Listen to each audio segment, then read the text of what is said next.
Hey guys, and welcome back to our channel How to Guide. In this tutorial, we're gonna look at how to add trust handles in Trust Wallet. Now let us begin. Do note that I have already installed the application and added my wallet. Now all I want to do is add some trust handles as well. At the top left, you can see the settings icon right here, right next to home. Click on it right now. Well, once you do, these things will open up. From here, as you can see, there are multitude of options. But right now, all we want to do is focus on this thing called Trust Handles. Click on it. As you can see, I have already added a trust handle. In context that you add a new one, simply click on Register Handle right here. Now what you guys need to do is simply enter your handle right here. I'm gonna enter it. As you can see, it is available, so I'm simply gonna hit on Continue.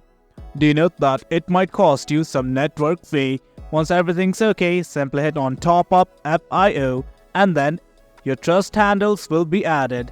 I added this trust handle just like that. That is it, guys. That's how we add trust handles in Trust Wallet. Hope you guys found this video informative, and for more content like this, do remember to hit like, share and subscribe. Your support fuels us. Until next time, thank you.